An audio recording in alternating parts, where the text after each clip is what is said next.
Hey everybody, this is Doug O, and welcome to episode 2 of The Simple Real Estate Success.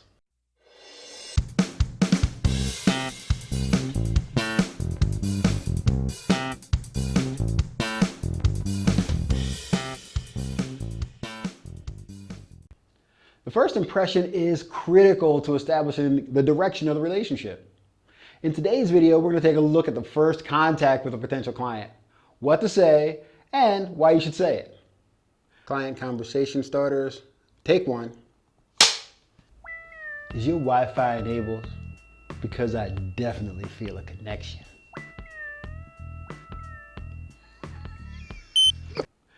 Those cheesy pickup lines typically don't work, and they make for a horrible first impression. I thought this would be a great topic for us to dive into as we talk about the first contact with a client. Here's a typical first client interaction. I've been in the real estate business for 10 years, and I'm a certified veterans agent. You are a veteran. No, not a veteran. Not a veteran? Hey, that's no problem. I'm still probably a good agent for you anyway. Can I steal some of your time so I can tell you all about my experience and how great of an agent I can be for you? And hopefully I can win some of your business. Tonight's not going to work. Let me check my calendar here. How about never? Does never work for you? Can I steal some of your time? What makes you think that a potential client wants you to steal anything from them, especially their valuable time? One of the things I find most fascinating is how people show up in a conversation without even realizing it. Not only agents, but most people enter into a conversation thinking about themselves and their agenda. So let's say that you got a new lead from Zillow or wherever you got your lead from. At the time the customer entered in their information into the app or to the website, they had their own agenda. Maybe just to find an agent that has their best interest, an agent that's a fighter. Maybe they think they don't even really need an agent. Maybe all they want is somebody to open the door and give them access to a property. These are just a few of the many things that can be going through a customer's mind when they enter their information. And when you get that notification that pops up on your phone that says you got a new lead, you have your own agenda. I have to convert them and get them to sign the agency agreement.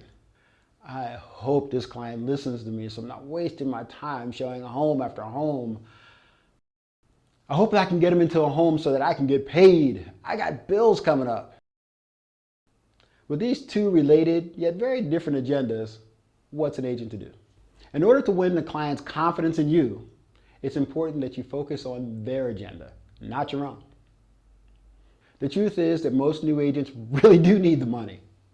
It's really hard not to think about money if you have bills coming up and you have to support your family. The question then becomes, how can you focus on the client's needs when your needs are so strong? This is where your trust in the process comes into play. Just like you're going to be asking your clients to trust and have faith in you, that you're the right agent to help them find their home, in order for you to grow your business, it requires faith in the process.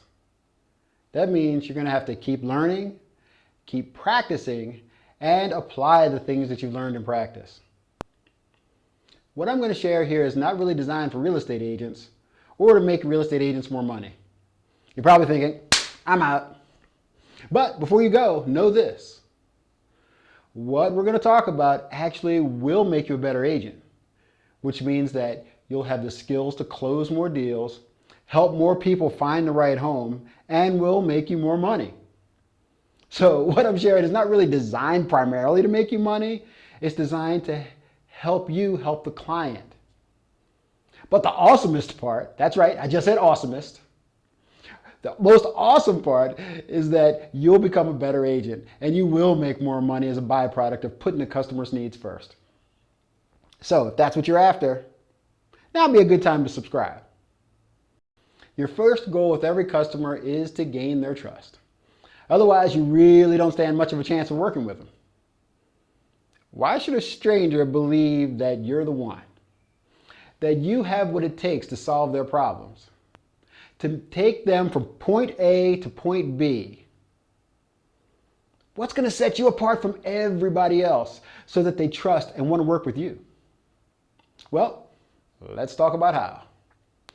The first thing to keep in mind is that every part of the interaction with the client matters. That means from your very first contact, whether in person, on the phone, text message, video conference, everything matters. Everything that you say and do matters. So let's say that you get a new lead from Zillow. What's the first thing that you do? You've probably heard it from brokers and mentors and successful agents. They say that you got to reach out to them and introduce yourself. I actually think that's pretty solid advice. But there is a little flaw in that. The problem is that you're not told what to say or how to say it or even when to say it. So you do what comes naturally and you give them a call and you say, ring-a-ling, "Hi, Mr. Smith. My name is Doug Owens with Super Cool Real Estate. How are you doing today?" "Well, I just got your information from Zillow and I can see that you're looking for a 3-bedroom, 2-bath home in Columbus, Ohio. I'd be happy to help you find your dream home." So, first thing is that you need to do in order to get this process started is to sign a buyer's agency agreement. Yeah, that just says that we're working together. I'll send it over to you and you can sign. And then we can begin working together, okay? What do you think about this? Maybe it's just uninspiring. So let's unpack this line by line. "Hi, Mr. Smith. My name is Doug Owens with Super Cool Real Estate. I'm actually okay with this. It's a good idea to let them know who you are and to call them by name. In today's world, I would recommend sending a text message first to let them know that you'll be calling, because people often will just let the phone go to voicemail if they don't recognize the number. Thank you, robocalls." Maybe send them a text something like this. "Hi, Mr. Smith. This is Doug Owens with Super Cool Real Estate. I just received your info regarding your home search. And if it's okay, I'll give you a quick introduction call in about 10 minutes. If you have a time that works better, just reply to this text and let me know. I look forward to talking with you." I like a text like this because it reduces the call screening and increases the chance that you'll actually have the call. It reduces their anxiety because at least they have an idea of who you are and what the call is about. Also, it asks permission. It makes the client feel like they're in control, not being dictated to. And it lets them know that the call will be brief. Gives them the option to have a call at their time. So we've sent our heads up text and it's time to call. So let's continue to break down the conversation. "How are you doing today?" This is probably the most common greeting that everybody says. How are you doing today? Remember that I said earlier that every word and every action matters? The clients are just asking themselves, should they trust you? Will this call be worth my precious time? Does the question, "How are you doing today?" differentiate you from anyone else? I think we can all agree that the answer is no. Everybody says it all the time. It's asked so often that it's lost its intent and meaning. I believe that you should ask this question only if you know them well enough and you're genuinely concerned with how they're doing. Do you want to start off your relationship with this potential client by not being genuine and asking a question that you really don't care about or you don't know them well enough to ask? Probably not. If there's a pandemic like there's in 2020 and 2021, or some other reason to ask it, yeah, it's fine, it's okay. I'm not saying that it's wrong. I'm just saying that it's uninspiring and it doesn't differentiate you. I would suggest that you start off with positive energy. Introduce yourself and letting them know that you're excited to be talking with them. Only if you're happy and excited to talk with them, if it's genuine. And most times you're excited to talk to a new client, so that's pretty genuine. That you're looking forward to getting to know them so that you can see how you can help them with their home search. So let's break down line number 2. "Well, I got your information from Zillow, and I can see that you're looking for a 3-bedroom, 2-bath home in Columbus, Ohio, and I'd be happy to help you find your dream home." Hopefully you already let them know that you got their information in the pre-call text. It's probably okay to state the facts. 3-bedroom, 2-bath. I'd probably recommend that you keep it a little bit more general. "I have your information." That's it. I tend to prefer to understand the person before I start to talk about the specifics of what they want and how you can help. You really don't have enough information yet to determine if you can help. At least not yet. Okay, so now the next line. The first thing that you need to do in order to get this process started is to sign a buyer's agency agreement. All right, let's break this one down. The first thing that you need to do is, this is one of my biggest pet peeves with conversations, telling people what to do. Generally speaking, people don't like to be told what to do, especially if you don't know them. I'm not going to go too deep into this topic right here because that's a topic all on its own. And I'll cover that in a future episode. While getting an agency agreement signed is important, I wouldn't recommend doing it in the first few words that you speak.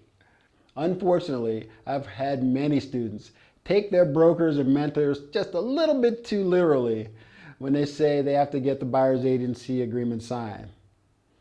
They ask before ever getting to know the customer. I would agree that it's important to get the agreement, but at the right time, which would be after establishing some level of trust. I'll send it over to sign before we begin working together. The challenge with this is that it comes out of fear. Fear that you're going to lose the customer if they don't sign and lock them in. One of the things that I like to coach on is for agents to be fearless. If you approach your conversations and interactions with the fear that you're going to lose them to some other agent, then who is this interaction for? The client? I don't think so. My philosophy is that when interacting with your customer, the focus should be on them and not you. Don't let your fears get in the way. So what could you say? You could try to say something like this. Just like I promised in the text message, I want to respect your time and keep this brief, okay? Great.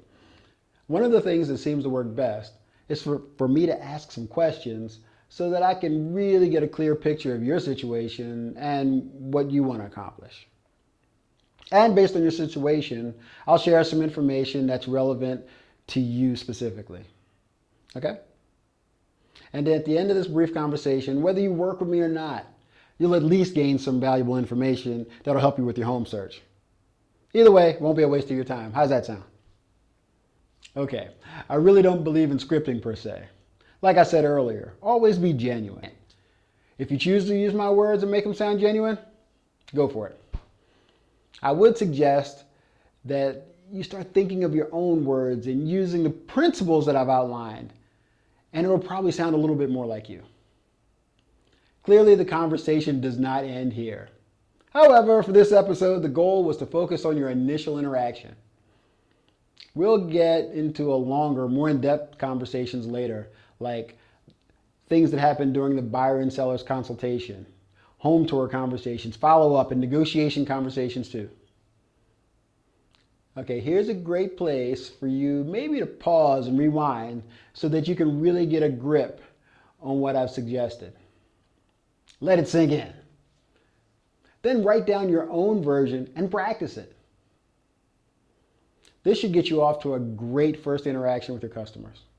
And by no means are these the only words to say. Go ahead and tweak it and make it yours. I'm curious what you come up with. Also, think about starting your conversation off with something other than, "How are you doing today?" Unless you generally want to know. Be sure not to tell the client what to do. Our job is to guide and not dictate. Let them know that you're going to ask some questions. This sets the expectations and they won't be surprised when you hit them with a bunch of questions. Ask their permission if it's okay. This way they feel like they have some control of the situation and how the conversation is going to go. Let them know that they're free to work with you or not. This helps establish the trust and is very low pressure.